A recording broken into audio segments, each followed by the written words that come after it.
Hello everyone, welcome to Studynetic. यहाँ पर मैं क्लास 11 के अकाउंट्स के इम्पॉर्टेंट क्वेश्चंस लेकर आई हूँ चैप्टर 6 एंड 7 के। 6 चैप्टर कौन सा है? Rules of debit and credit. And chapter 7 source document and vouchers. देखिए, वैसे तो ये थोड़ा सा प्रैक्टिकल चैप्टर है, बट इसमें कुछ थ्योरेटिकल क्वेश्चंस भी हैं जो इम्पॉर्टेंट है, जिनसे आपको एग्जाम में क्वेश्चंस पूछे जा सकते हैं। तो कौन कौन से हैं वो क्वेश्चंस जो इम्पॉर्टेंट है, उन्हें मैं बताती हूँ। लेकिन उससे पहले मेरे चैनल को ज़रूर सब्सक्राइब करना, लाइक करना। कोई भी डाउट हो ना तो बेझिझक पूछ लेना। देखिए, सबसे पहला क्वेश्चन क्या दिया हुआ है?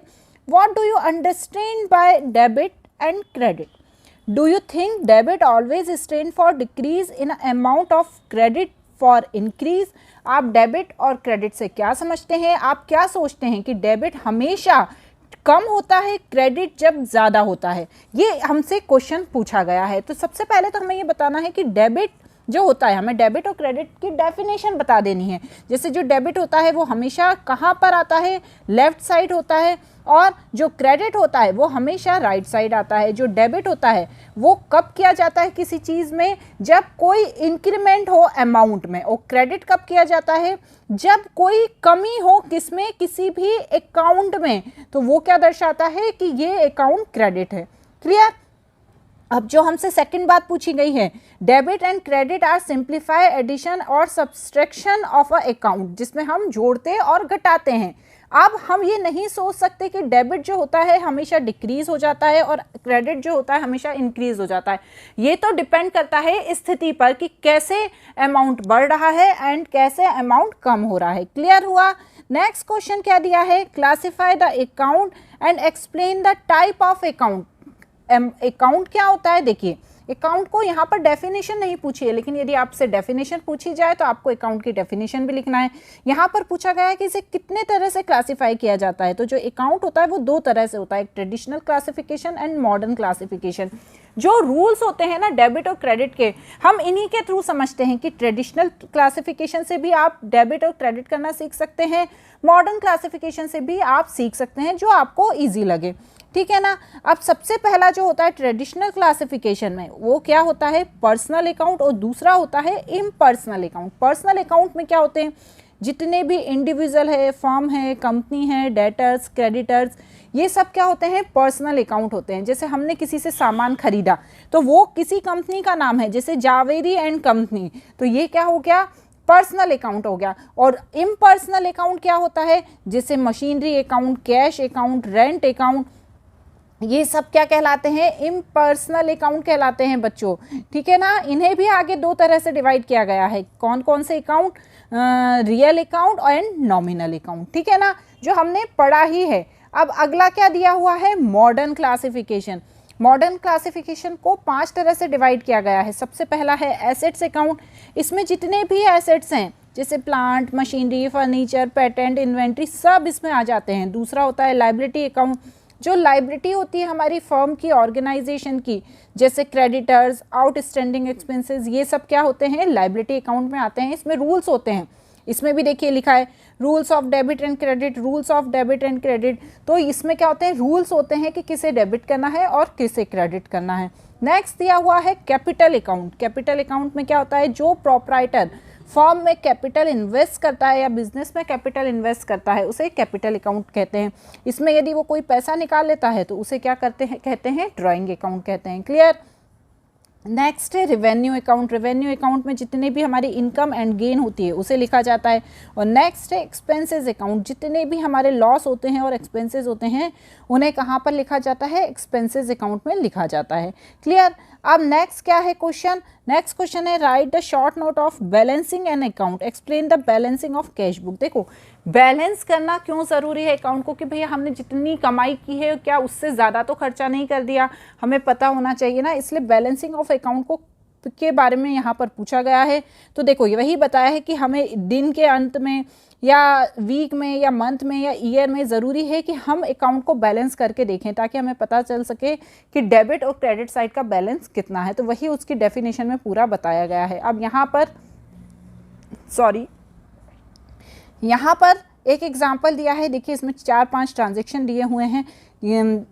ये देखिए 4-5 ट्रांजेक्शन दिए हैं। अब इसे हमने बैलेंस किया है, तो इसके लिए हमने क्या बनाया है, देखिए ये अकाउंट बनाया है जिसमें इंक्रीज़ इधर लिखा है और डिक्रीज़ इधर लिखा है। अब इंक्रीज़ में क्या, जब फर्म में कैपिटल आएगी तो फर्म की कैपिटल इंक्रीज़ हो जाएगी ना, तो इसे हमने डेबिट साइड लिखा है।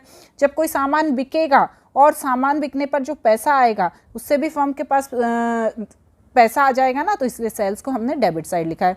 Rent account, purchase account, salary account, ये सब क्या है, हमारे खर्चे हैं, इसलिए हमने क्रेडिट साइड लिखा है। जब दोनों साइड का टोटल किया तो हमारे पास बैलेंस कितना आया, 9800। तो ये क्या हो गया, हमारा बैलेंसिंग द अकाउंट हो गया। क्लियर।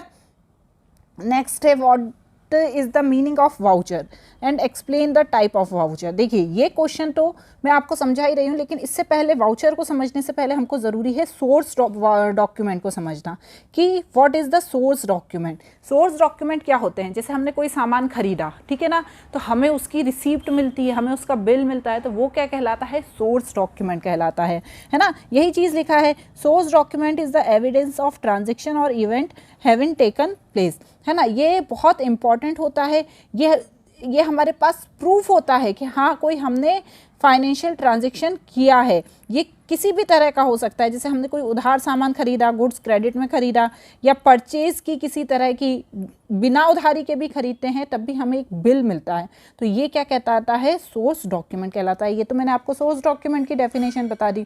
अब मैं बताऊंगी आपको वाउचर की। अब क्या होता है, जब हमारे पास ये रिसीप्ट आ जाती है, अब हमें उसकी एंट्री करनी है, तो हम क्या करते हैं, डायरेक्ट उस रिसीप्ट से एंट्री नहीं करते हैं, उसका हम एक वाउचर तैयार करते हैं ना, क्योंकि हमें जब बिजनेस ट्रांजैक्शन में अपने खर्चों की एंट्री करनी होती है ना, तो हम सोर्स डॉक्यूमेंट से पहले उसकी वाउचर में एंट्री करते हैं और फिर उससे हमारे बिजनेस के खर्चों की जानकारी लेते हैं। तो ये वही डेफिनेशन है, ये एविडेंस है जो इस्टेब्लिश करती है कि हाँ हमारा खर्चा हुआ है, ठीक है ना। Such evidence are source document on the basis of source document, मतलब ये किसके आधार पर बनाए जाते हैं, सोर्स डॉक्यूमेंट के आधार पर बनाए जाते हैं।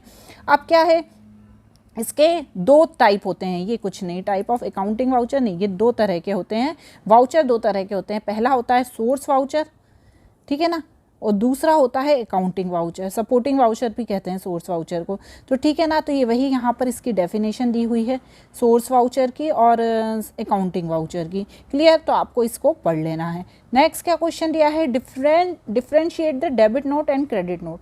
ये सबसे ज़्यादा इंपॉर्टेंट होता है, बच्चे इसमें सबसे ज़्यादा कंफ्यूज होते हैं। डेफिनेशन तो आपको बुक में भी दी है कि डेबिट नोट की डेफिनेशन क्या है और क्रेडिट नोट की डेफिनेशन क्या है, लेकिन मैं आपको शॉर्ट में समझाती हूँ कि ये होता क्या है। डेबिट नोट क्या होता है ना, जैसे कोई बायर है ना, उसने सामान खरीदा किसी सेलर से, अब वो जो उसे सामान मिला वो उसे थोड़ा सा डैमेज सामान मिला है ना, अब वो वापस कर रहा है। तो अब वो जब सामान वापस कर रहा है ना, तो वो बायर क्या करता है ना, सामान के साथ साथ एक उसको नोट भी भेजता है, ठीक है, जिसमें उसने जो रिटर्न गुड्स हो किया है उसकी सारी जानकारी होती है कि भैया हमें ये सामान डैमेज मिला था और हम इससे आपको वापस करते हैं।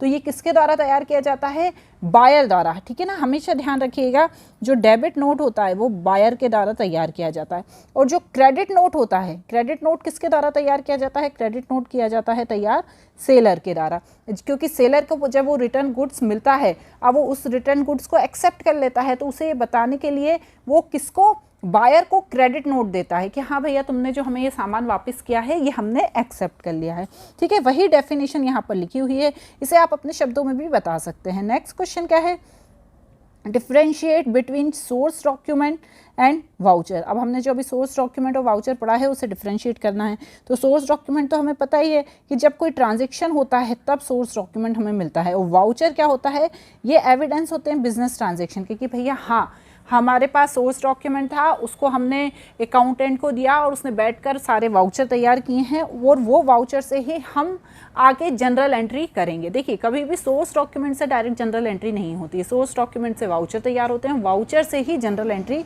की जाती है। क्लियर। अब देखिए इस तरह यहाँ पर मैंने आपको 6 क्वेश्चंस बताए हैं, ये इंपॉर्टेंट क्वेश्चंस हैं। इसमें यदि कोई चीज़ ऐसी है आपको समझ में नहीं आई है तो आप मुझसे कमेंट बॉक्स में पूछ सकते हैं। इसी तरह के मैं आपके एग्ज़ाम के लिए छोटे छोटे से वीडियोस बनाकर लेकर आऊँगी। Thank you.